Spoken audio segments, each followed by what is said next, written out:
ஒரு அழகான மாலை வேளையில் மிக பெருமிதத்துக்குரிய இந்த அரங்கில் நிறைய கவியரங்கங்களை பார்த்திருக்கிறோம். ஆனால் முதல் முறையாக இப்படி வெண்கொற்ற கொடை கீழெல்லாம் உட்கார வச்சோன்னே கொஞ்சம் விலவிலத்து போய்விட்டது. மிக அற்புதமான ஒரு அரங்கு. கவியரங்கத்தை துவக்குகிறோம். வாசகன் பேச்சை கேட்டு சிரிக்க ஆசைப்படுகிறான். கவிஞன் மூச்சை போல் தமிழை விரிக்க ஆசைப்படுகிறான். இவை இரண்டும் சேர்வதில்லை. படைப்பவன் உதடும் கேட்பவன் செவியும் காந்த கற்றலையால் கட்டுப்படும் போது கவிதை ஜெயிக்கும். என்னை இங்கே வரவழைத்ததற்கான ஒரு மையம் கம்பன். கம்பன் எனும் கொம்பன் சித்திரத்தை எழுதுகின்ற ஓவியத்தின் நுணுக்கம், எந்த சாத்திரத்திலும் கட்டுப்படாத தத்துவத்தின் விளக்கம், புலவன் கைத்திறத்தில் மாத்திரமே கட்டுப்படுவது வழக்கம். எங்கள் முத்தமிழின் பெருமை சொன்னால் மூச்சுக்குழாய் இனிக்கும். முத்தமிழுக்கு வணக்கம்.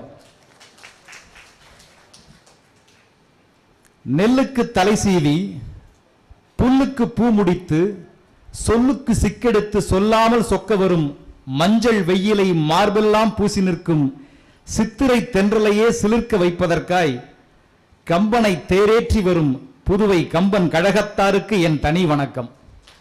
பட்டாய் விரித்த துணி, அதில் மொட்டாய் தெளிர்த்த மலர், அதில் கொத்தாய் கமழ்ந்த மனம், அதில் முத்தாய் விளைந்த தமிழ் என தோன்றிய தமிழுக்கு வேர் ஊன்றிய தமிழுக்கு சால்வை அணிவிக்கும் என் சகோதர கவிஞர்களே, குற்றால சாலை போல் உற்சாகம் துள்ள துள்ள கவிதை கச்சேரி நடத்த வந்த என் முத்தார கவிஞர்களுக்கெல்லாம் என் அச்சார வணக்கம்.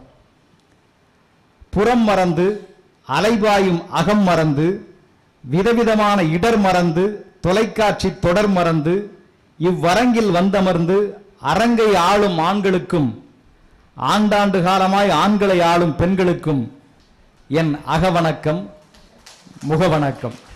புதுவை என்பது இலக்கியத்தின் இரண்டாம் பதிப்பு. மகாகவி பாரதி மாறுவேடத்தில் தங்கியிருந்த போது இந்த பிரெஞ்சு புரட்சி வாசத்தை தான் தன் சுவாசமாக்கி சுற்றி வந்தான். மொழிக்கு மீசை முளைக்க வைத்த ஒரு நெருப்பு கவிஞன் நடந்த பூமி இது.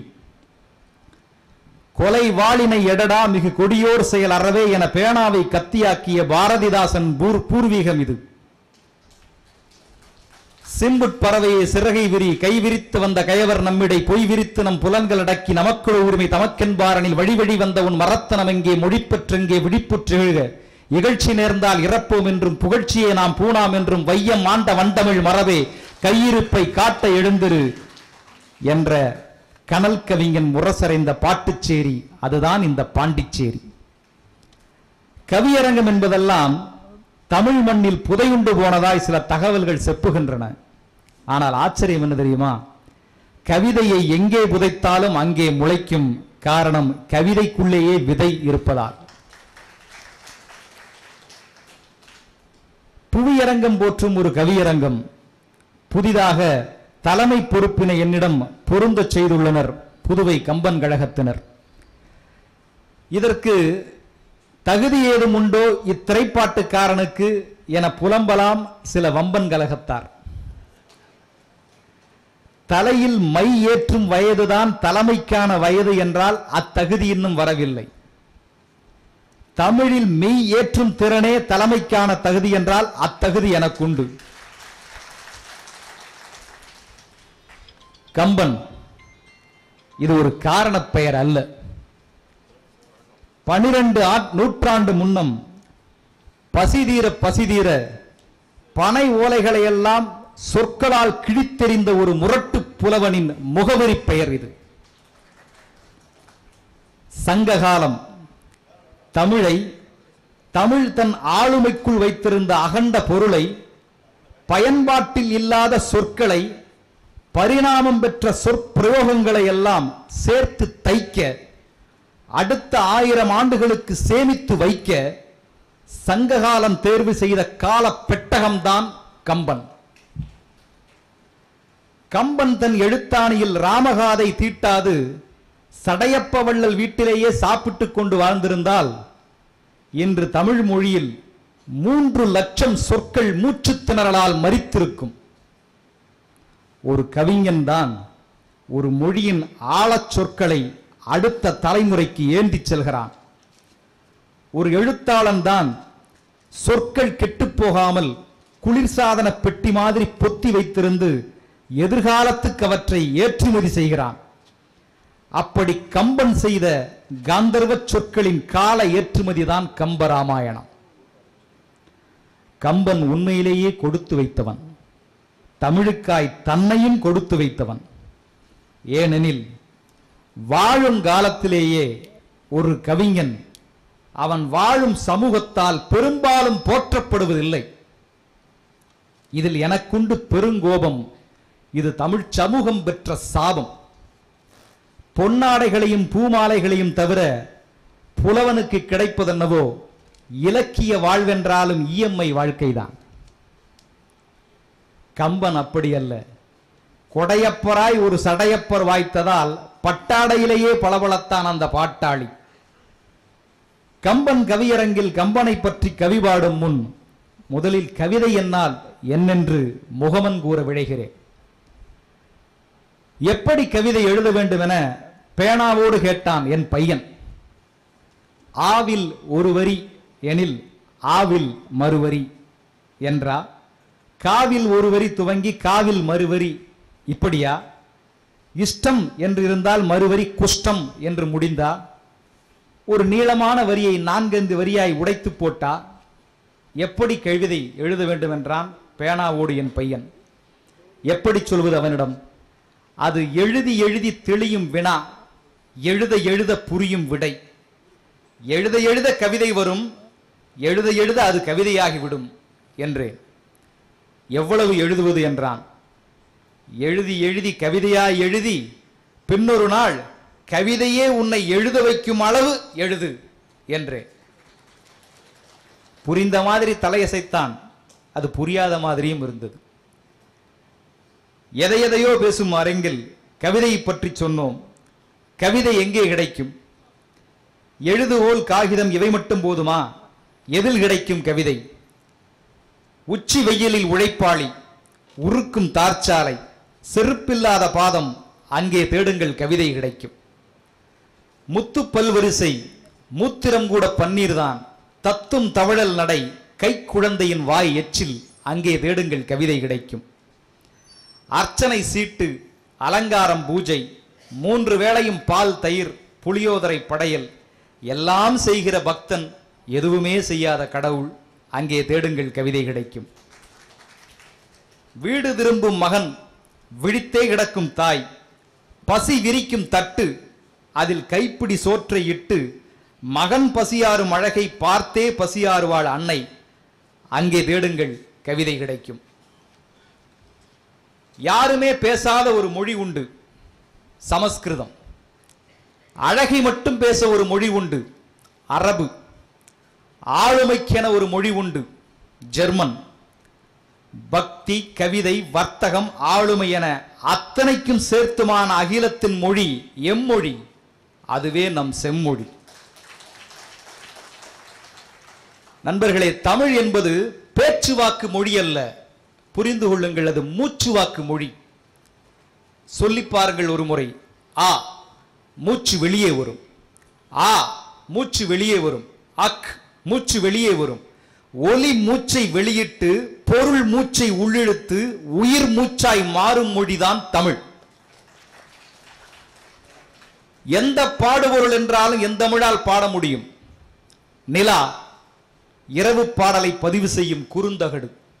பூ, திறந்தவெளி கழுகலை கழகம்.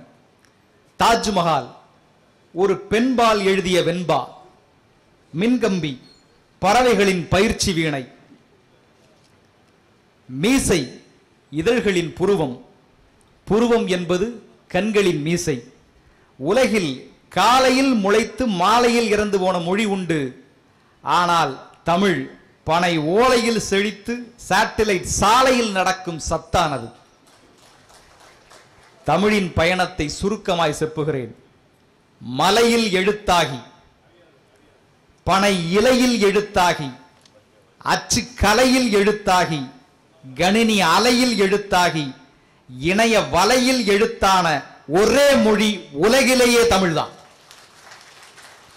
ஆன்மீகம் சேர்த்திருக்கிறது தமிழ், அறிவியல் கோர்த்திருக்கிறது தமிழ், இலக்கியம் யாத்திருக்கிறது தமிழ், கோள்கள் கணித்திருக்கிறது தமிழ், மருத்துவம் பார்த்திருக்கிறது தமிழ். தமிழ் நுழையாத துறை இல்லை, தமிழ் கடலுக்கு கரை இல்லை.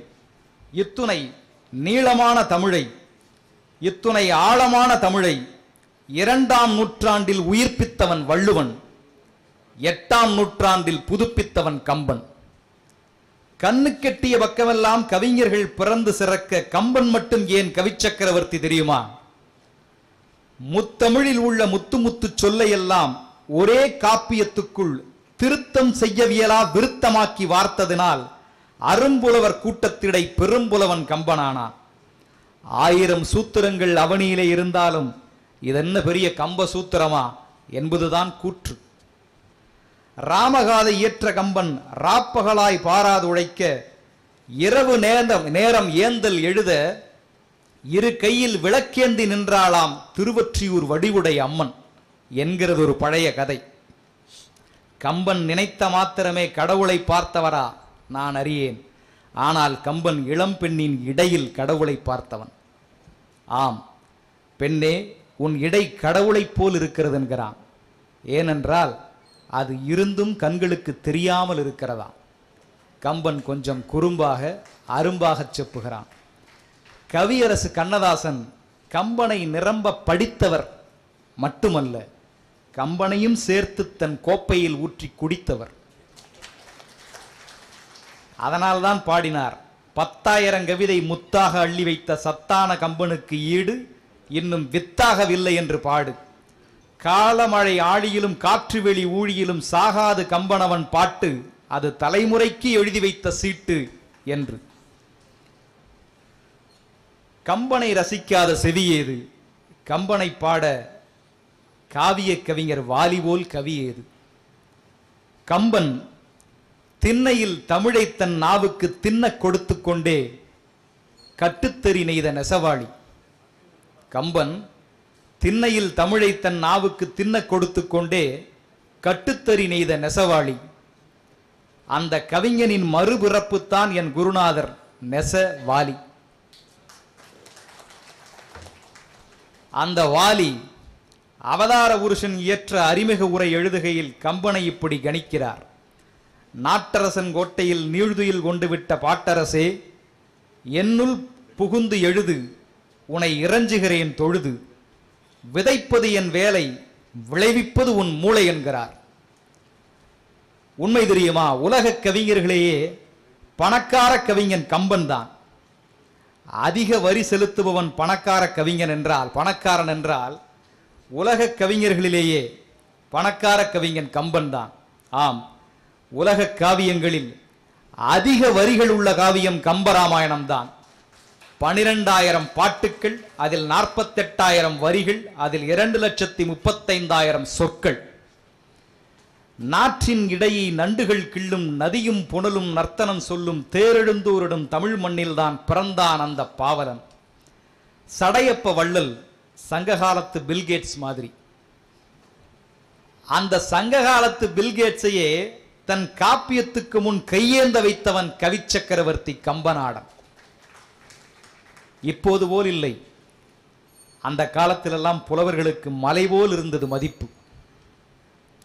கரை வேட்டி கட்டியவர்களை விட கவிதை வேட்டி கட்டியவர்களை அரியணையில் இருப்பவனே அன்னார்ந்து வார்த்த காலம் அந்த காலம். பெரிய புராணம் இயற்றிய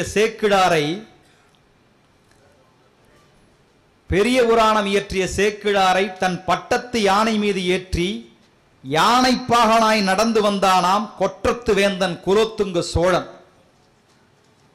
கம்பன் தன் வீட்டு முற்றத்தில் மட்டுமல்ல, அரசவை மன்றத்திலும் நடந்தான் தலை நிமிர்ந்து. அதனால்தான் 21ஆம் நூற்றாண்டிலும் அவனை தூக்கி கொண்டாடுகிறோம் தமிழ் உயர்ந்து. நண்பர்களே, திருச்சிராப்பள்ளியில் திரு அரங்கம், அத்திரு அரங்கில் ஒரு அரங்கம். கம்பன் தன் காப்பியத்தை அறிவார்ந்தோர் கூடியிருந்த அரங்கேற்றம் செய்தார். அவையில் நடந்த சம்பவத்தை செப்புகிறேன், நல்ல செவிகூர்ந்து கேளுங்கள். அரும்பாடுபட்டு தான் கட்டிய பாட்டுக்களை பெரும்பாடுபட்டு சில பாடல் எடுத்து வைக்க ஒட்டக்கூத்தரனும் பெரும்புலவர் ஓயாமல் குடைச்சல் தரும்புலவர் முறைத்து பார்த்தார் சுற்றத்தை, முன்வைத்தார் ஒரு குற்றத்தை. வெண்பாவில் தலை தட்டினால், வெண்பா என்ற ஒரு கவிதை இருக்கிறது, அதில் தலை தட்டினால் தலையையே வெட்டி பிறகு மன்னித்து வெட்டிய தலையை ஒட்டி அனுப்பியதால் ஒட்டக்கூத்தரானவர் அவர். அப்படிப்பட்ட பெரிய புலவர். கம்பனின் கவிதையில் துமி எனும் சொல்லாடலை கொம்பனாய் மறித்து நின்றார். துமி எனும் சொல் தமிழில் இல்லை என்றால் துமியை அனுமதித்தால் தூய தமிழுக்கு தொல்லை என்றார். அரங்கேற்றம் பாதியிலேயே நிறுத்தப்பட்டது. கம்பராமாயணத்தின் அரங்கேற்றம் பாதியிலேயே நிறுத்தப்பட்டது. அவமானத்தின் விளிம்பில் கம்பர், எதிரே அகங்காரத்தின் வடிவில் அந்த வம்பர். அன்றிரவு மேகமெத்தையில் இருட்டின் இடுப்பை கிள்ளி விளையாடிக் கொண்டிருந்தது வான்நிலா. கூத்தரும் இணைந்தார். கம்பனை வம்புக்கு இழுத்து வார்த்தைகளை புனைந்தார். இருட்டு போர்வையை இழுத்து போர்த்திய ஒரு கூரை வீடு, ஒட்டடை பலத்தில் ஒட்டி கொண்டிருக்கும் ஒரு காரை வீடு. கொட்டகைக்குள்ளே சர் சர் என ஒரு ஓசை. ஏழ்மையை உணவாக்கி எளிமையை உடையாக்கிய ஏந்திழை பெண்ணுறுத்தி கடைந்து கொண்டிருந்தாள் தயிரை. அவள் பெற்ற பிள்ளைகள் பசியில் தடவினர் தங்கள் வயிறை. வெண்ணையை அள்ளி தின்ன வெறும் வயிற்றோடு காத்திருந்தவள் பிள்ளைகள் சுற்றி சுற்றி வந்தனர் பானையை. அவளால் தடுக்க முடியவில்லை அந்த மழலை சேனையை. மோர்பானை அருகே எட்டி பார்க்கும் பிள்ளைகளை நோக்கி அவள் எச்சரித்தாள். தன் பேச்சு வழக்கு சொற்களை உச்சரித்தாள்.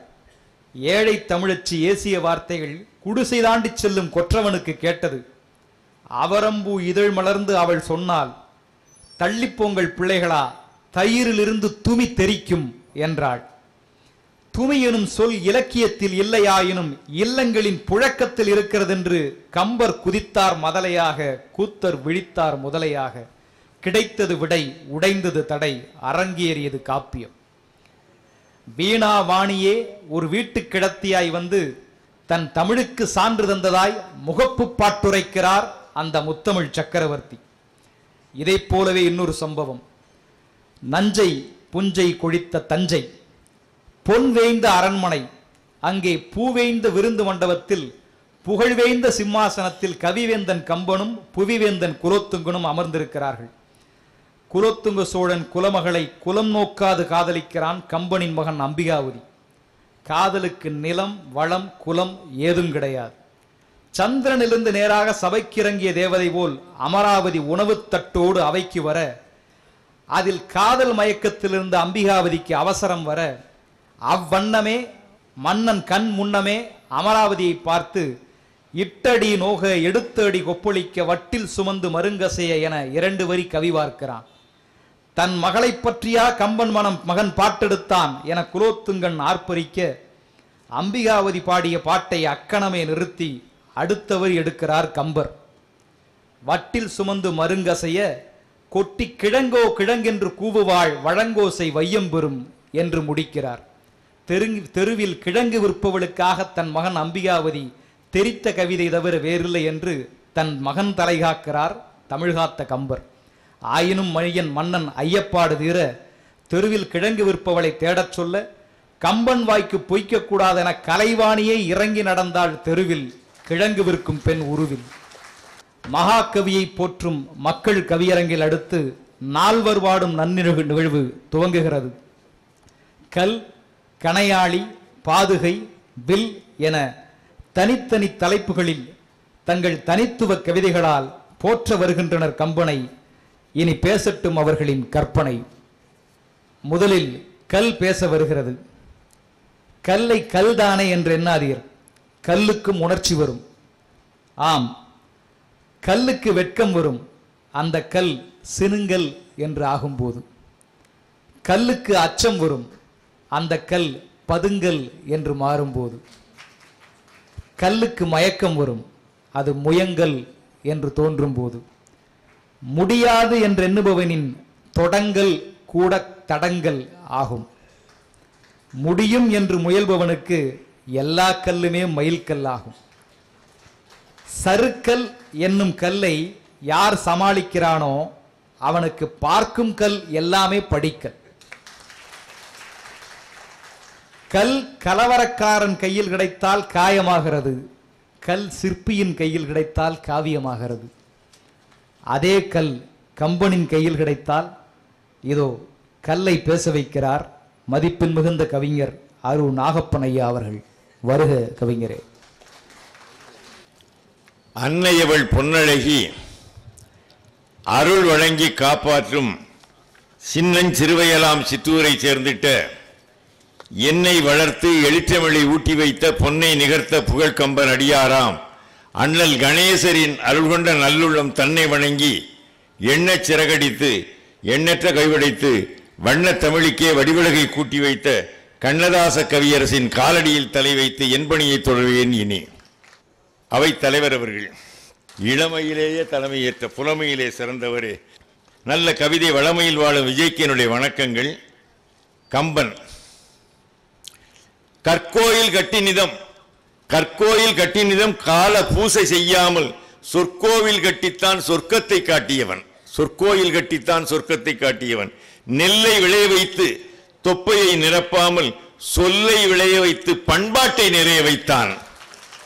கம்பனை போற்றி புகழத்தான் பாதுகை, அம்பு, வில், கணையாளி, கல்லெல்லாம் வந்துள்ளோம்.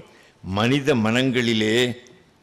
மனங்களிலே மாற்றங்கள் கொண்டு வர புனிதமிகு காப்பியத்தை புதுப்பித்தான் கம்பன். அவன்தான் புதுமை பித்தன். என்னை கல்லாய் வரச் சொன்னார் கம்பன் கழகத்தார். சொல்லாய் வந்துள்ளேன், வில்லம்பாய் புறப்படுவேன். ரொம்ப நேரம் கல்லால் அடித்தோம்னா தாங்க மாட்டியே, அதனால் வில்லம்பாய் புறப்படுவேன். கலவரங்களில் பறந்த கல்லை பாட்டரங்கில் அழைக்கவில்லை. நிலவரங்கள் தெரிந்தால் கல்லின் நிலை தெரியும். கல்லென்றால் பல உண்டு, அவர் சொல்லாத கல். நான் செட்டிநாட்டுக்காரன். கல்லென்றால் பல உண்டு, நவரத்தினமாய் வாழ்ந்த கல்தான் நான் பேசும் கல்லாகும். வைரம், வைடூரியம், மரகதம், கோமேதகம், முத்து, பவளம், கனக புஷ்பராகம், நீலக்கல் என்ற நவரத்தினமும் இணைந்த கம்பன் காவியத்து கல்தான் பேசுகிறேன். அரிசியில் கல் கிடந்தால் களைந்தெடுத்து போடலாம். இது என் வேலை வீட்டில். அரிசியில் கல் கிடந்தால் களைந்தெடுத்து போடலாம். அரசியலில் கல் கிடந்தால் பதவி நீக்கம் செய்திடலாம். தெருவினிலே மிதிலையின் புறமதிலுக்கு அப்பாலே ஒரு கருங்கல் மேடாக கிடந்திட்டேன். எதற்காக? தாடகையை வதம் செய்த பின் வதைக்கப்பட்ட எனக்கு வாழ்வளிக்க வந்தார் ராமபிரான். கணவன் கௌதமனின் கல்மனத்து சாபத்தால் உணவின்றி உறக்கமின்றி உணர்வுதான் ஏதுமின்றி தெருவில் கிடந்திட்டேன். தெரியாமல் கேட்கின்றேன், ஒரு தவறும் செய்வதற்கு உள்ளத்தால் நினைத்ததில்லை. இந்திரனோ சந்திரனோ என்னை விரும்பி வந்திருந்தால் சந்தித்திருப்பேனா? சரி என்று சம்மதம் தான் தந்திருப்பேனா? கணவனாக வேடமிட்டு கயவன் வருகின்றான். உணவளித்து மகிழ்ந்தா உறவாடி நின்றேன். முனிவன் கௌதமனோ அனுஷ்டானங்களை முடிக்க தனியாக செல்கின்றான், நேரம் தெரியாமல். நல்லா கவனிக்கணும். முனிவன் கௌதமனோ அனுஷ்டானங்களை முடிக்க தனியாக செல்கின்றான், நேரம் தெரியாமல். இதுதான் நேரம் என்று இந்திரன் நுழைகின்றான். புதுமையாய் உறவுக்கு புருஷன் உறவில் அழைக்கின்றான். தவறான உறவுதான் இந்திரனால் நடக்கையிலே தவ முனிவன் கௌதமன் திடீரென்று வருகின்றான். இரு உருவங்கள் எதிரே கணவர் கோலத்தில், இரு உருவங்கள் எதிரே கணவர் கோலத்தில் இரட்டை வேட காட்சி நடக்கிறது. காகுத்தனின் கால் தூசிப்பட்டதால் கல்லாய் கிடந்த நான் பாகுத்தேன் மொழி பேசுகிற பாவையாய் உயிர்த்தெழுந்தேன். பேசுகிற அகலியை தான் கல்லாக இருந்தவள் என்றால் இனி எந்த பெண்ணும் உணர்வற்ற கல்லாய் இருக்காதீர்கள். உயிர் பெற்ற ஓவியமாய் வாழுங்கள், உயிர் பெற்ற ஓவியமாய் வாழுங்கள். கல் என்றால் படி, கல்வி என்றால் கல் என்றால் கல்வி என்று பொருள். நல்லா ஞாபகம், கல் என்றால் படி, கல்வி என்று பொருள். கல்வியால் பெண்கள் உயர்வோம். கலர் நிலமாய் இருக்காதீர்கள். தலைக்கற்பு, இடைக்கற்பு, கடைக்கற்பு என்ற மூன்றையும் உடைத்தெறிந்து, தலைக்கற்பு, இடைக்கற்பு, கடைக்கற்பு என்ற மூன்றையும் உடைத்தெறிந்து கம்பன் காட்டிய பெண்ணுரிமையோடு வாழ்வோம், பெண்ணுரிமையோடு வாழ்வோம். அறியாமல் செய்த பிழையை அறிந்திட்ட ராமபிரான் சரியாக தாயாக வணங்கினான். புரியாத கௌதம முனியையும் அகலியைக்காக மன்னித்தான். புரியாத கௌதம முனியையும் அகலியைக்காக மன்னித்தான். கதை கட்ட ஒருவன் பிறந்து விட்டால் கண்ணகி வாழ்விலும் களங்கம் உண்டு என்ற கவியரசர் வாக்கிற்கிணங்க கம்பன் வழியில் பெண்ணுரிமை காத்து வாழுங்கள் என்று இந்த கல் சொல்கிறேன். நன்றியுடன் விடைபெற்றேன். வணக்கம், நன்றி. அருமை ஐயா, உங்கள் கல் கவிதை எங்களை கனியச் செய்தது. பெருமை சேர்க்கும் கவிதை, பெண்மை போற்றும் கவிதை. நன்றி. அடுத்து பேசப்போகிறது பாதுகை. பாதங்கள் அணிவதால் பாதுகை சாதாரணமல்ல. மேகங்களின் பாதுகைதான் வானவில், மார்கழியின் பாதுகைதான் பனித்துளி, மரங்களின் பாதுகைதான் காற்று. தலை உசத்தி பாதம் தாழ்வு என தப்பிதமாய் எண்ண வேண்டாம். தலையின் செருப்பு தான் கிரீடம், காலின் கிரீடம் தான் செருப்பு. பாதுகையை அதனால்தான் அணிகலனின் சேர்த்தது பண்டைய நாகரிகம். காதை அலங்கரிப்பது காலணி, காலை அலங்கரிப்பது காலணி. வானத்தின் இடது பாதுகைதான் சந்திரன், வலது பாதுகைதான் சூரியன். இரண்டும் நடந்து நடந்துதான் காலத்தை கடக்கின்றன. பாதுகை சாதாரணமானதல்ல. உலகில் பிறக்கும் போதே ஜோடியாக பிறந்து ஜோடியாகவே வாழ்ந்து ஒன்றை பிரிந்தால் மற்றொன்று வாழ்விழந்து போவது செருப்பு மட்டும்தான். பாதுகை சாதாரணமல்ல. இதோ பாதுகை தலைப்பில் பேச வருகிறார். பெயரிலேயே தமிழ் பற்றை தாங்கி நிற்பவர், பிரான்ஸ் நாட்டிலிருந்து கம்பநாடனை ஏந்தி நிற்பவர், மதிப்பின்மிகு கவிஞர் கி பாரதிதாசன் அவர்கள். வருக. அவைக்கண் அமர்ந்துள்ள சான்றோர் பெருமக்களை முதற்கண் வணங்கி மகிழ்கின்றேன். தமிழ் வணக்கம். பூத்தாடும் தமிழே உன் கூத்தாடும் புகழ்பாட பொன்னான சொல்லேந்தி தாராய். புவி போற்றும் கவி மன்னன் எண்ணாக்கை செருப்பாக புதுமங்கை நடமாடி வாராய். புவி போற்றும் கவி மன்னன் எண்ணாக்கை அடிசூடி புதுமங்கை நடமாடி வாராய். மூத்தாடும் மொழியே உன் ஏத்தாடும் பாகேட்டு முத்தங்கள் பல நூறு இடுவாய். முன் வந்த தமிழ் மக்கள் பின் நின்ற துயர் போக்க மூளைக்குள் இணைப்பற்றை விடுவாய். கோத்தாடும் மணியாக குவிந்தாடும் கனியாக குளிர்ந்தாடும் தாயே நீ எழுவாய்.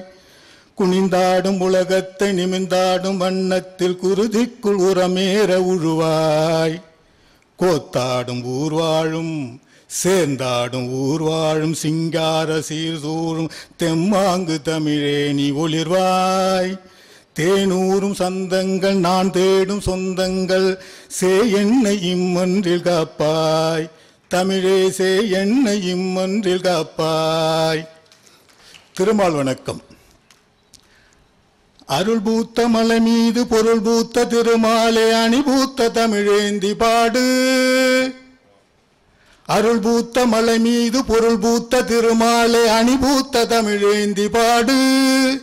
அறம்பூத்த மொழி கூட்டி மரம்பூத்த வழிகாட்டி அகம்பூத்த மகிழ்வோடு ஆடு. கண்ணா அகம்பூத்த மகிழ்வோடு ஆடு.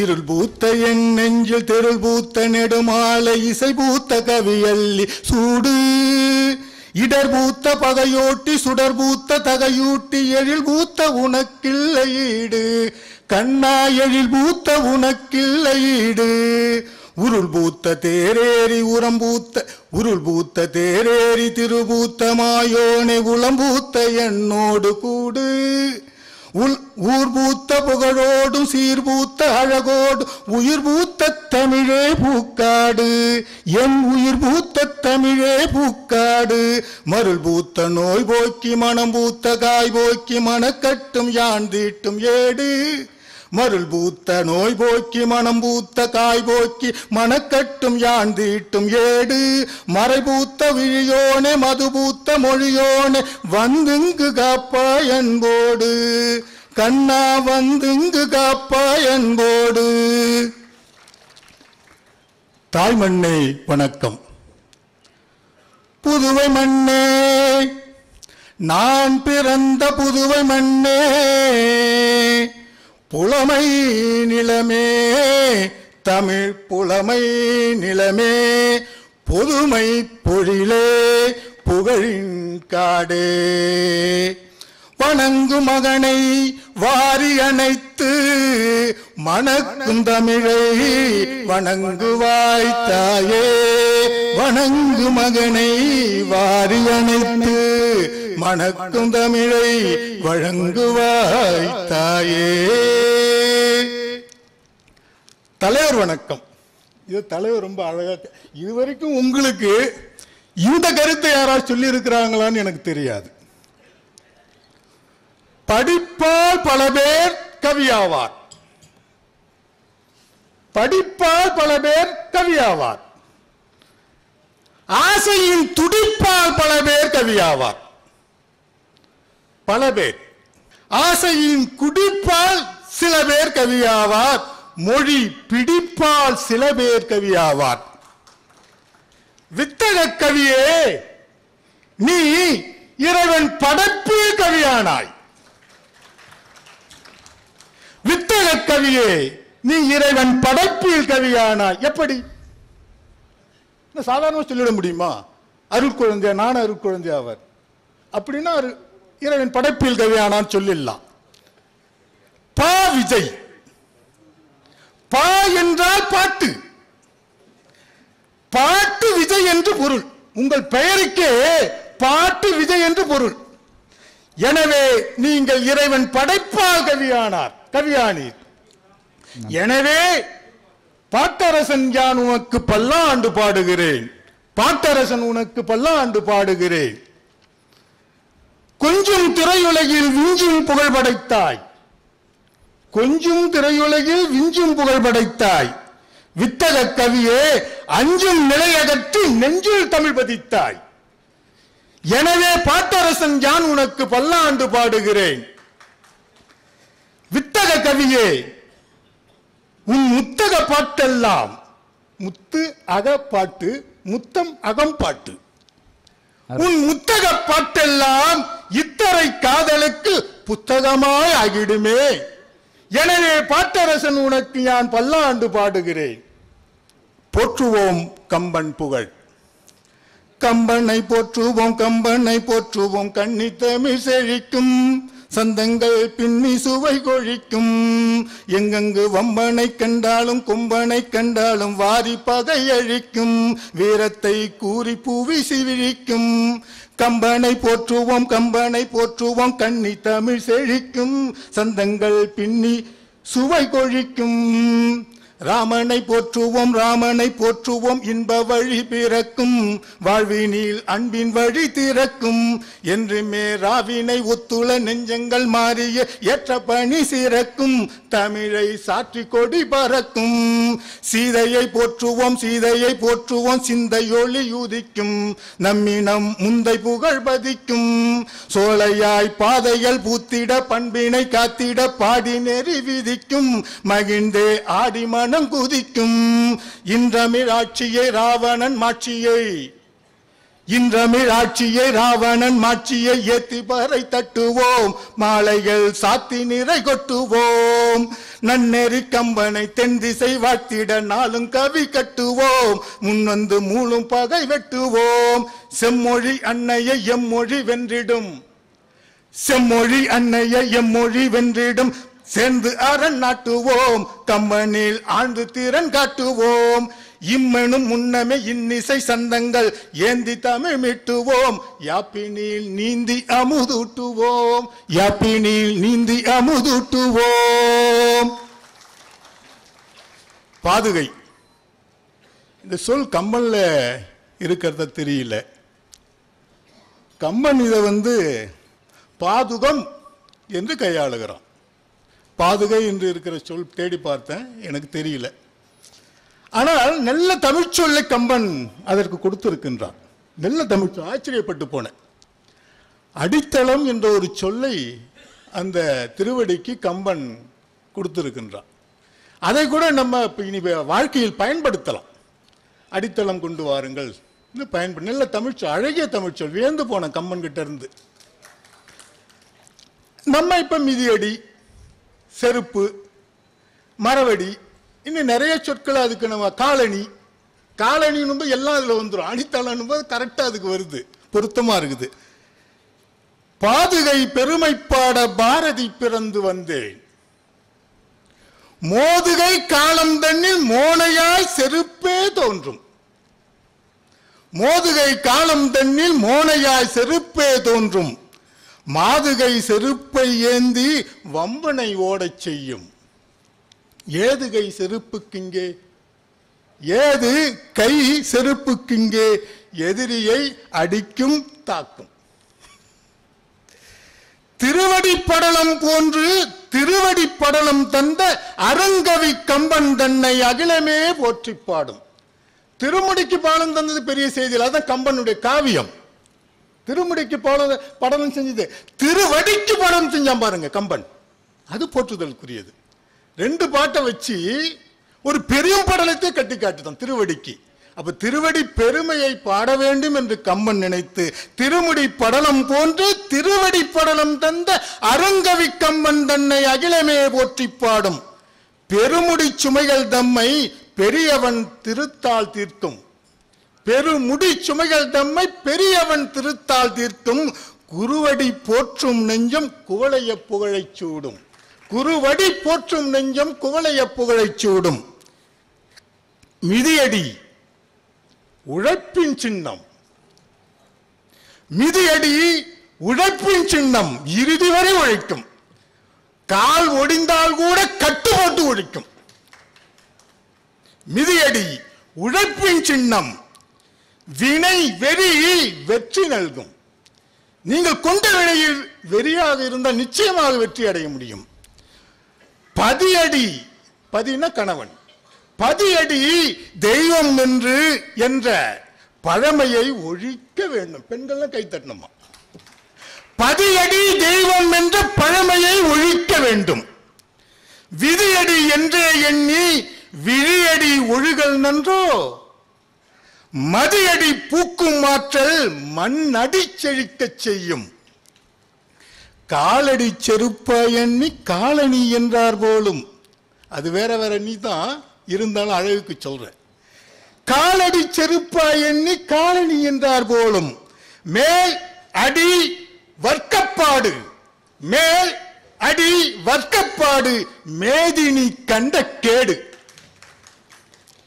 வாள் அடி பிடித்து வாழும், வாளையும் அடியையும் பிடித்து வாழும் வழக்கமோ வனத்தில் இல்லை, காட்டுல கூட கிடையாது. வாளடி பிடித்து வாழும் வழக்கமோ வனத்தில் இல்லை.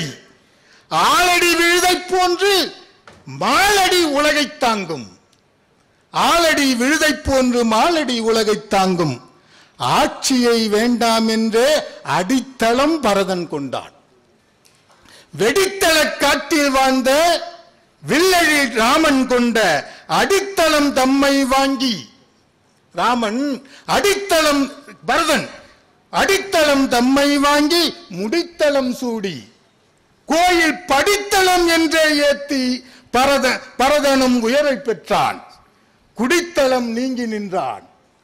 பரதன் குடித்தளம் நீங்கி நின்று குணத்தளம் ஓங்கலுற்றான். தாழ்ந்துளை செருப்புக்கன்று தலைமையை தந்தான் கம்பன். தாழ்ந்தவர் உயர்தல் வேண்டும், தத்துவம் கண்டான் கம்பன். தாழ்ந்தவர் உயர வேண்டும், தத்துவம் கண்டான் கம்பன். ஆழ்ந்திதை உணர்ந்தால் போதும் அகிலமே சோலையாகும். வீழ்ந்தவர் உயரும் வண்ணம் வியன்பணி செய்வோம் நாமே. இணையாய் வாழும் உயர்திணையில் இறந்தால் ஒருவர் வாழ்ந்திடுவார். துணையாய் வாழும் மிதியடிகள் துணையை பிரிந்தால் வாழ்ந்திடுமோ. பிணையாய் வாழும் பொழுதினிலும் பிணியாய் வாழும் பொழுதினிலும் அணையாயிருந்தே காப்பனவாம். நம்மை அணையாயிருந்தே காப்பனவாம், அடியாயிருந்தே உழைப்பனவாம். கூடி வாழும் செருப்பேணி கொண்டாய் கொள்கை கூட்டுறவே. மாடி வீட்டு மிதியடியும் மட்டை வீட்டு மிதியடியும் தேடி செல்லும் நிகழ்வுகளை திரளாய் ஒன்றாய் இருந்திடுமே. நாய்க்கும் செருப்புக்கும் ஒரு சிலேடை விருத்தம். இதை சொல்லி என்னுடைய கவிதை நிறைவு செய்கின்றேன். நாய்க்கும் செருப்புக்கும் நீங்க அப்படியே சொல்லி வரும்போது ரெண்டுத்துக்கும் பொருள் பார்த்துங்க. நாயும் செருப்பும் ஒன்றாக நன்றே காக்கும் நன்றாக. நாயும் செருப்பும் ஒன்றாக நம்மை காக்கும் நன்றாக. மேயும் எங்கும் ரெண்டு மேயுமா? சரி. கழிவுகளை மேவி திரியும் ரெண்டுத்தையும் பார்த்துங்க. ரெண்டுத்தையும் பொருள் பார்த்துக்கணும். சிலேடை என்பது இரு பொருள்ல ஒரு பாட்டு அமையணும். மேயும் எங்கும் கழிவுகளை மேவி திரியும் இல்லத்தின் வாயில் காக்கும். இல்லத்தின் வாயில் காக்கும் கட்டேற்கும். கட்டி எப்படி இருக்கும்? நாய் கட்டி இருக்கும். செருப்பு எப்படி கட்டி இருக்கும்? கோயிலுக்கு போறவங்க செருப்பை அந்த போட்டு சக்கரத்தில் மாட்டிட்டு போவாங்க கட்டிட்டு. கட்டேற்கும் வசமாய் கடிக்கும். வசமாய் கடிக்கும். என்னாலும் கோயில் வெளியே காப்பேற்கும். இது உள்ள போகாது, அதுவும் உள்ள போகாது. என்னாலும் கோயில் வெளியே காப்பேற்கும். கூட நடந்து நலம் சேர்க்கும். நாயும் செருப்பும் ஒன்றாக நம்மை காக்கும் நன்றாக. மேயும் எங்கும் கழிவுகளை மேவி திரியும் இல்லத்தின் வாயில் காக்கும் கட்டேற்கும். வசமாய் கிடைக்கும் என்னாலும் கோயில் வெளியே காப்பேற்கும். கூட நடந்து நலம் சேர்க்கும். இறுதியான ஒரு விருத்தம். அன்னை கொண்ட சுமையுண்டு, என் அன்னை கொண்ட சுமையுண்டு. ஆதி கொண்ட சுமையுண்டு, பரம்பொருள் பாவச்சுமைகளை சுமந்தான். அன்னை கொண்ட சுமையுண்டு, ஆதி கொண்ட சுமையுண்டு, முன்னை கொண்ட சுமையுண்டு. முன்வினை. முன்னை கொண்ட சுமையுண்டு, மோகம் கொண்ட சுமையுண்டு. மோகத்தால் உண்ட சுமையுண்டு. மின்னை கொண்ட மழைமேகம் மேவிக்கொண்ட சுமையுண்டு. மழைமேகத்துடைய சுமை. என்னை சுமந்த மிதியடியே உன்போல் சுமக்க யாருள்ளார். என்னை சுமந்த மிதியடியே உன்போல் சுமக்க யாருள்ளார். கம்பன் தலைமேல் கட்டிய காலணியை, கம்பன் தலைமேல் காட்டிய காலணியை எம்மின் உயிர்மேலே இட்டுரைத்தேன். கம்பன் தலைமேலே காட்டிய காலணியை எம்மின் உயிர்மேலே இட்டிசைத்தேன். இம்மன்று மீட்டிய என் கவிதை, இம்மன்று மீட்டிய என் கவிதை வேற்றுமையை வேறறுத்தால் பாட்டியலை கற்ற பயன் என்று கூறி விடைபெறுகின்றேன். நன்றி, வணக்கம். அருமை ஐயா, உங்கள் பாதுகை கவிதை மெத்தென்று இருந்தது. பிரெஞ்சு நாட்டிலிருந்து வந்த கவிஞர் நீங்கள் இல்லை, அதி அற்புதமான சந்த கவிஞர். கவிதை பாடியே பாடகராகவே மாறிவிட்டீர். இதை பாட்டரங்கமாக மாற்றிவிட்டீர். என்ன ஒன்று, நான் மேடை ஏறும்போது பாதுகையை கீழேயே விட வேண்டும் என்றார்கள். பாதுகை பற்றி பாடும் கவியரங்கில் பாதுகைக்கே இடமில்லையா என்று யோசித்துக் கொண்டே வந்தேன். பாரதிதாசனே, உமது கவிதை சிறப்பென்று உரைக்கும் அளவு எனக்கு தினவில்லை. பாரதிதாசனே, உமது கவிதை சிறப்பென்று உரைக்கும் அளவு எனக்கு தினவில்லை. ஏனென்றால் அந்த பாரதிதாசன் இல்லை என்றால் எனக்கு உணவில்லை. அருமையான கவிதை. அடுத்து பேச வருவது நான்காவது விரலின் நாயகன், நடுத்தர வர்க்கங்களின் கூட்டாளி, கணையாழி. கணையாழி என்பது யாதெனில் கை விரலுக்கு அணிவிக்கும் குட்டி மகுடம். வழக்கமாய் நடக்கும் திருமணங்களில் சில வழக்காடு மன்றத்துக்கு போக காரணம் அங்கே இதயங்களை மாற்றிக்கொள்ளாமல் மோதிரங்களை மட்டுமே மாற்றிக்கொள்கின்றனர். கணையாழி என்பது புரிதலின் வடிவம், கச்சிதமாய் சொன்னால் அது காதலின் உருவம். 5 விரல்களும் ஆற்றலில் ஒன்றே, ஆனாலும் 4வது விரலுக்கு மட்டும் ஏன் இந்த அரச மரியாதை என்றால், இதயத்தை தொடும் நரம்பை 4வது விரல் நரம்பும் தொடுகிறதாம். இதயத்தை தொடும் எல்லாமே, அது கதையாகட்டும், கவிதையாகட்டும், கை விரலாகட்டும், ஒரு கூடுதல் அங்கீகாரம் பெறத்தான் செய்யும். அப்படி ஒரு கவிஞர், பேச்சில் தெளிவும் வீச்சில் பொலிவும் கொண்ட தனியன், தஞ்சை இனியன், இதோ கம்பன் கண்ட கணையாழியாய் பேச வருகிறார். வானச் சிவப்பழகும் கானக் குழலிசையும் மோனத் தவநிலையும் 3ஆம் பிறையழகும் ஆனமட்டும் இன்பம் அளித்தாலும் முத்தமிழ் முன் போனதுவே அத்தனையும் பொய். கவியரங்கத்துக்கு தலைமையேற்றிருக்கும் திரையரங்கமே, தேரெழுந்தூரின் புகழ்பாட வந்திருக்கும் கோடம்பாக்கமே, தேரெழுந்தூருக்கும் கோடம்பாக்கத்துக்கும் ஒரு தொடர்பு உண்டு. தேரெழுந்தூருக்கும் கோடம்பாக்கத்துக்கும் ஒரு தொடர்பு உண்டு. கோடம்பாக்கம் என்ற அரபு சொல்லுக்கு குதிரை லாயம் என்று பெயர். குதிரையை அங்குதான் கட்டி வைப்பார்களாம். தேருக்கும் குதிரைக்கும் உள்ள உறவு தெரிந்ததுதானே. இன்று கம்பன் எனும் தேரை இழுக்க வந்த புரவிகள் நாங்கள். இன்று கம்பன் எனும் தேரை இழுக்க வந்த புரவிகள் நாங்கள். கம்ப காவியம் எனும் பனம்படத்தை தலையில் சுமக்கும் குருவிகள் நாங்கள். வித்தக கவிஞனே, நட்சத்திரங்களுக்கு பாட்டெழுதுவாய் நீ அங்கே. நட்சத்திரங்களுக்கு பாட்டெழுதுவாய் நீ அங்கே. கம்பன் எனும் வானத்தை பாட வந்தாய் இங்கே. உன் எழுதுகோளில் எப்பொழுதும் சுரக்கும் நம்பிக்கை ஊற்று. வித்தக கவிஞனே, உன் எழுதுகோளில் எப்பொழுதும் சுரக்கும் நம்பிக்கை ஊற்று. அந்த நம்பிக்கைதான் பல இளைஞர்களுக்கு இன்றும் சுவாசக்காற்று. தேசிய விருதும் உன் நெஞ்சை அலங்கரித்தது நேற்று. தேசிய விருதும் நெஞ்சை அலங்கரித்தது நேற்று. தேரெழுந்தூர் கம்பனும் புல்லுவான் உன்னை கொள்ளுப்பேரனாய் ஏற்று. தலைமை கவிஞனே, தந்தேன் வணக்கம். புதுச்சேரி கம்பன் கழகம் கம்பனையும் கம்ப ராமாயணத்தை மட்டும் ஏற்றி பல்லக்கு சுமக்கிறவர்கள். புதுச்சேரி கம்பன் கழகம் கம்பனையும் கம்ப ராமாயணத்தை மட்டுமே ஏற்றி பல்லக்கு சுமக்கிறவர்கள். கம்பன் என்கிற தமிழ் உணர்வு, கம்பன் தமிழ் என்கிற உணர்வு சில ஊர்களில் வேர்விட்டு நிற்கிறது, சில ஊர்களில் கிளைவிட்டு நிற்கிறது. புதுச்சேரியில் தான் அது கொழுந்து விட்டு எரிகிறது. பாத்திரம் அறிந்து பிச்சை போடு என்பது பழமொழி. பாத்திரம் அறிந்து பிச்சை போடு என்பது பழமொழி. ஆனால் தனது பாத்திரங்களால் நமக்கு தமிழ் பிச்சை போட்டவன் கம்பன். அரிசீர் தம்பிகளால் வென்ற கதையை அரிசீர் விருத்தங்களாய் எழுதி வென்றவன் கம்பன்.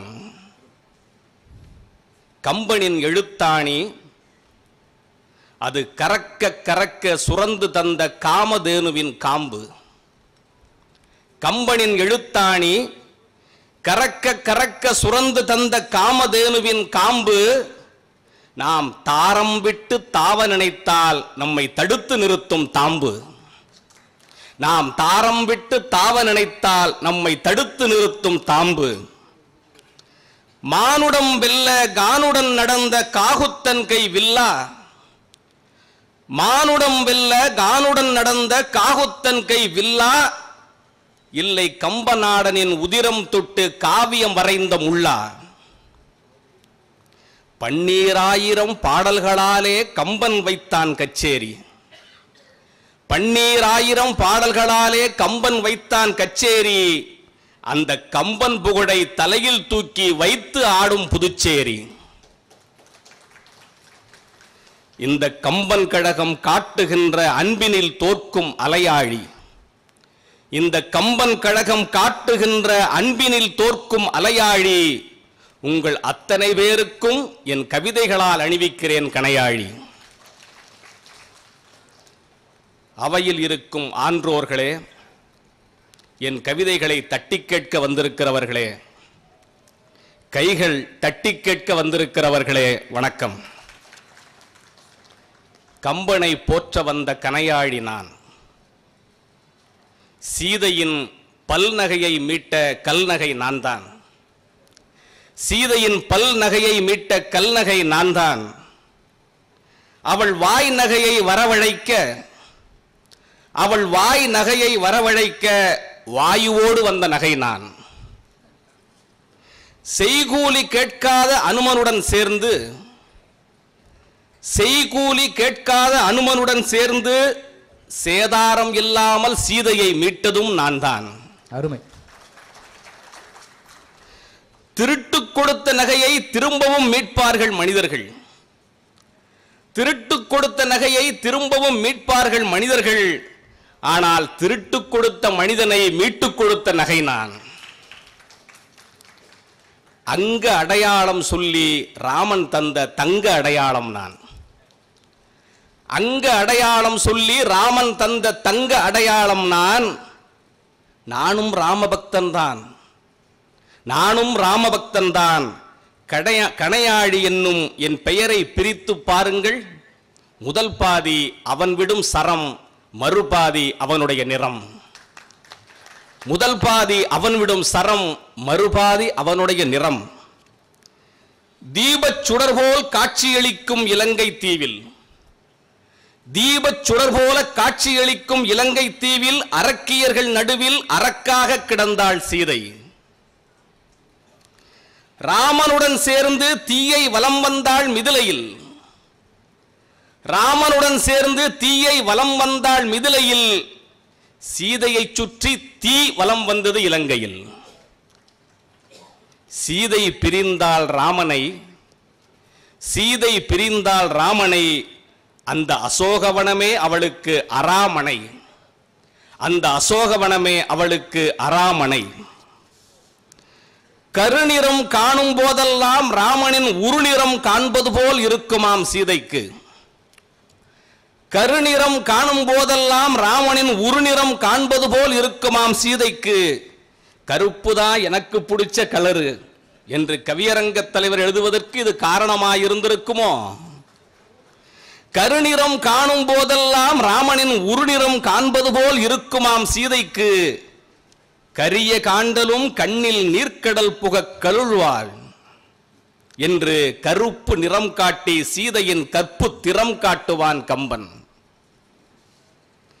சீதைக்கு அசோகவனமே அம்மாவாசையானது.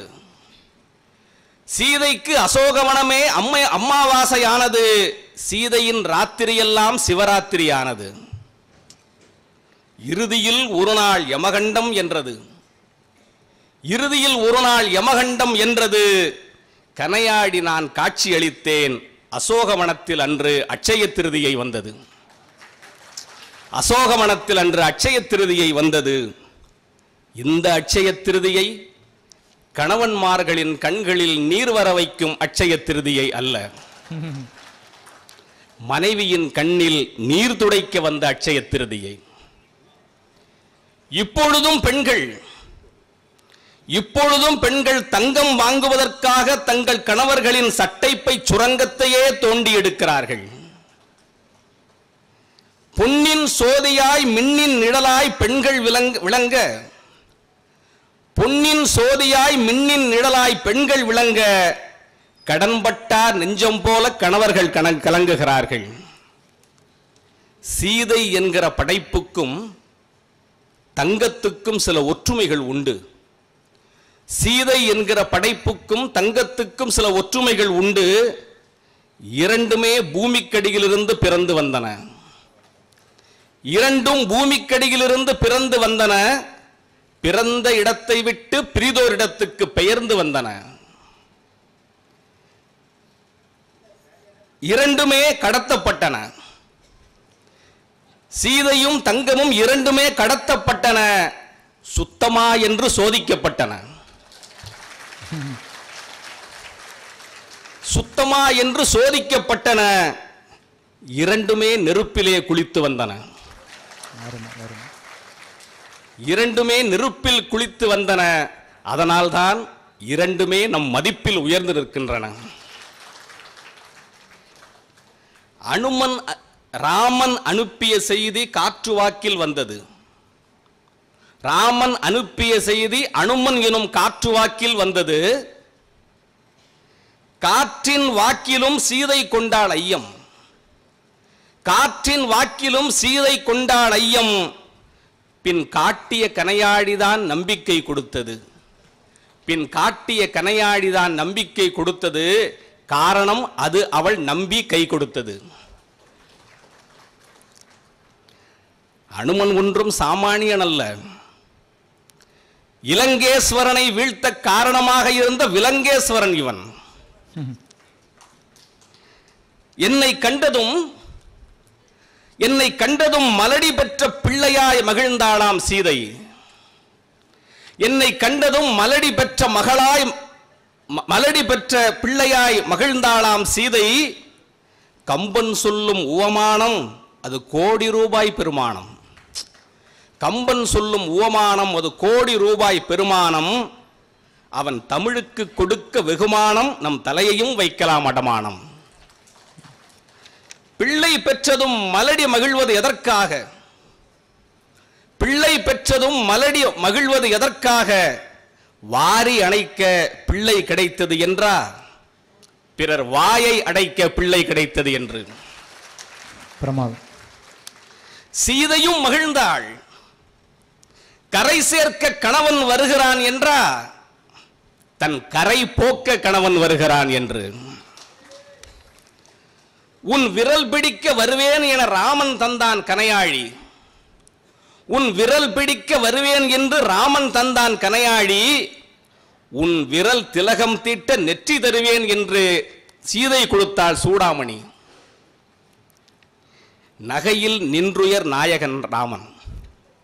நகையில் நின்றுயர் ராமன் நாயகன். ராமாயணத்தில் மனிதகுல சீதை அழுகிறாள். விலங்குகுல தாரை அழுகிறாள். அரக்கர்குல மண்டோதரி அழுகிறாள். இவர்களில் சீதையின் அழுகைதான் சிறந்தது. ஏன் தெரியுமா? சீதையின் அழுகைதான் சிறந்தது. ஏன் தெரியுமா? கணவர்களின் வீரம் தவறுகளால் வீழ்ந்து விட்டதே என்று அழுதவர்கள் தாரையும் மண்டோதரியும். கணவனின் வீரம் தவறியும் வீழ்ந்துவிடக்கூடாது என்று அழுதவள் சீதை. போற்றுவேன் கம்பனே உன்னை புகழ்ந்து, போற்றுவேன் கம்பனே உன்னை புகழ்ந்து, 1000 அணிகலன்கள் அணிவகுத்து நிற்க சின்னஞ்சிறு கனையாழியால் மீட்க வைத்தாய் சீதையையும் பரதனையும். சின்னஞ்சிறு கனையாழியால் மீட்க வைத்தாய் சீதையையும் பரதனையும். அன்றே எழுதினாய் கம்பனே, அன்றே எழுதினாய் கம்பனே, விண் அழுத கண்ணீர் நீர் பிடிக்க வைக்கும். விண் அழுத கண்ணீர் நீர் பிடிக்க வைக்கும். பெண் அழுத கண்ணீரோ தீப்பிடிக்க வைக்கும். நன்றி, வணக்கம். அருமை அன்பரே, தஞ்சை இனியன் எனும் தமிழ் நண்பரே, உங்கள் கவிதை கணையாழி கம்பனின் கைவிரலுக்கு போய் சேர்ந்து விட்டது. அடுத்து வில் பேசப் போகிறது. வில் வானத்திலிருந்து பேசினால் அது வர்ணஜாலம். வில் வானத்திலிருந்து பேசினால் அது வர்ணஜாலம். வில் பெண் விழியிலிருந்து பேசினால் அது யாருக்கும் வராத ஜாலம். மனிதன் வைத்திருக்கும் வில்லை விட மழை வைத்திருக்கும் வில் தான் ஆபத்தில்லாதது. பார்த்திருக்கிறீர்களா? குழந்தைகள் வரையும் வானவில் ஓவியர்கள் வரைவதை விட அழகாக இருக்கும். பூவில் இருக்கிற வில்லிலிருந்து காற்று வாசத்தை எய்கிறது. நாவில் இருக்கிற வில்லிலிருந்து மனம் வார்த்தைகளை எய்கிறது. நம் எல்லோர் நெஞ்சிலும் ஒரு வில் உண்டு. நம் எல்லோர் எண்ணங்களிலும் சில அம்புகள் உள்ளன. வேண்டுதல் என்னவெனில், நம் நெஞ்சில் இருக்கும் வில்லில் அம்பை பூட்டாமல் அன்பை பூட்டினால் அது உறவுகள் மேலெல்லாம் பூச்சொரியும். அதில்தான் இருக்கிறது ஆச்சரியம். வார்த்தை வில் ஏந்தி அம்பு மழை பெய்ய வருகிறார். சொல்பாக்கத்திலிருந்து கவிதையாத்து வரும் கல்பாக்கம் ரேவதி. வள்ளுவன் தந்தது தாய்ப்பால், இளங்கோ ஈந்தது முத்தமிழ்ப்பால்.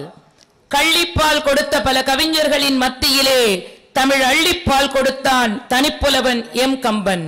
பாரதி கவி நெருப்பால், பாரதிதாசன் கவிதை துடிப்பால். உங்கள் பால் பேச வந்த இந்த பெண்பால் பிழையிருப்பின் அன்பால் மன்னியுங்கள், அவைக்கு என் வணக்கம். நிறுத்தத்தால் புகழ் பெற்றான் ஆட்டனத்தி, நிதி தந்தே புகழ் பெற்றான் பாரிவள்ளல். நிறுத்தத்தால் புகழ் பெற்றான் ஆட்டனத்தி, நிதி தந்தே புகழ் பெற்றான் பாரிவள்ளல். திருத்தத்தால் புகழ் பெற்றார் ஒட்டக்கூத்தர். திருத்தத்தால் புகழ் பெற்றார் ஒட்டக்கூத்தர். விருத்தத்தால் புகழ் பெற்ற கம்பநாடன்.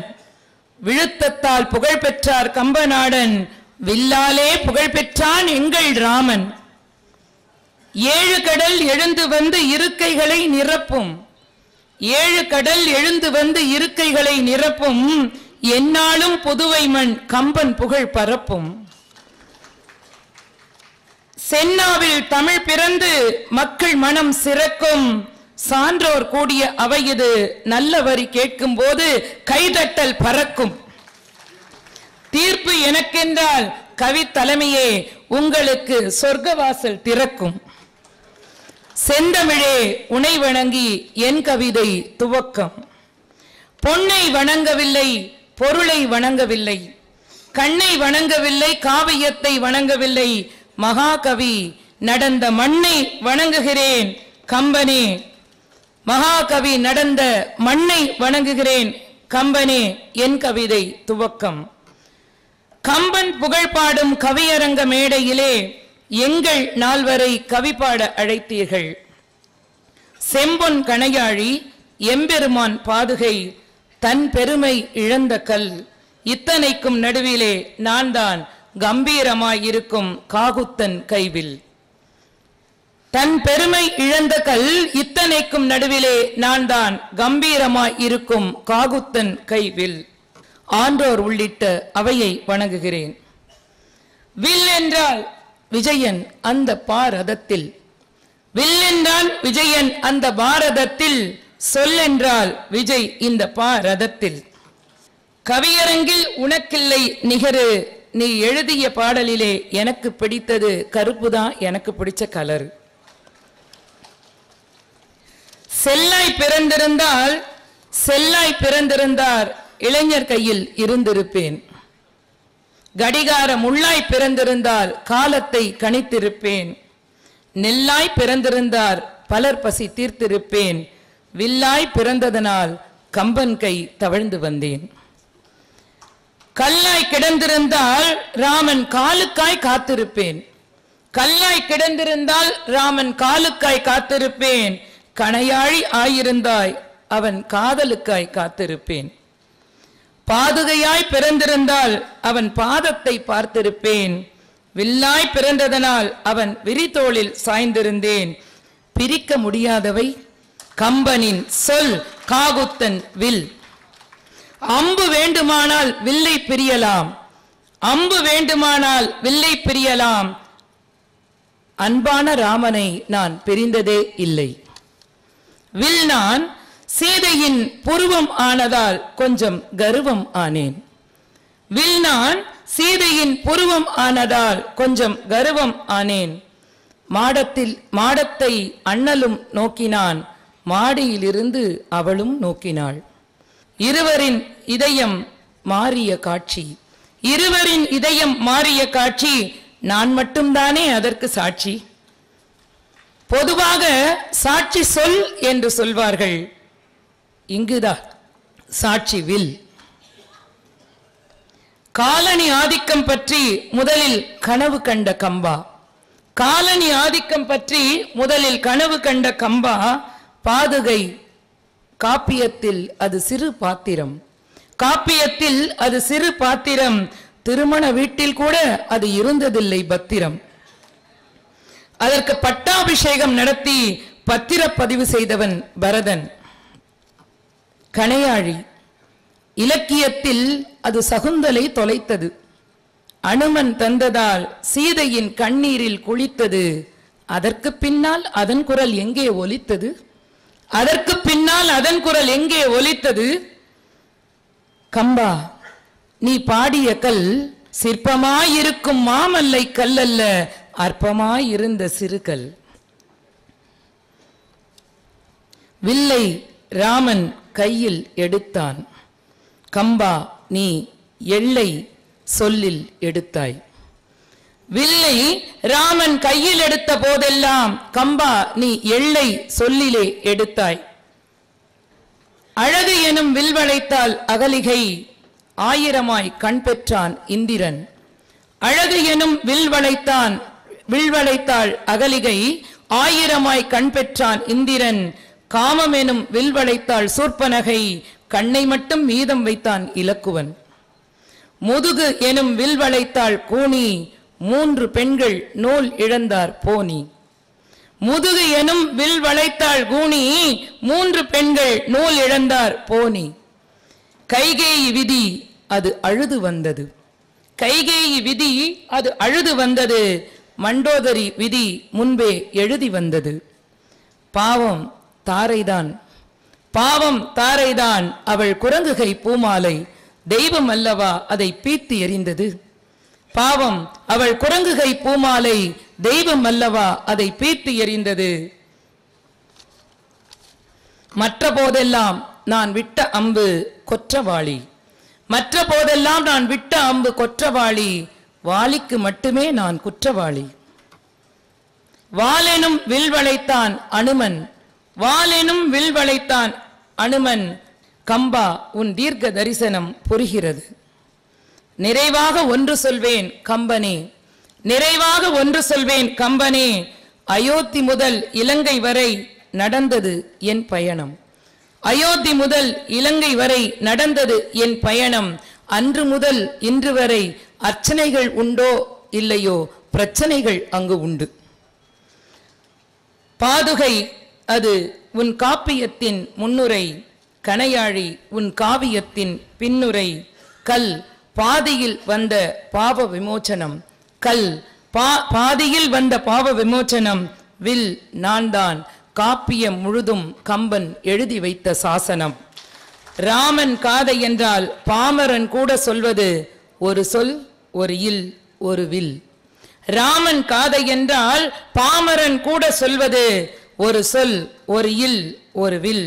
இதில் கல் எங்கே, கணையாழி எங்கே, பாதுகை எங்கே? அவைக்கு என் வணக்கம்.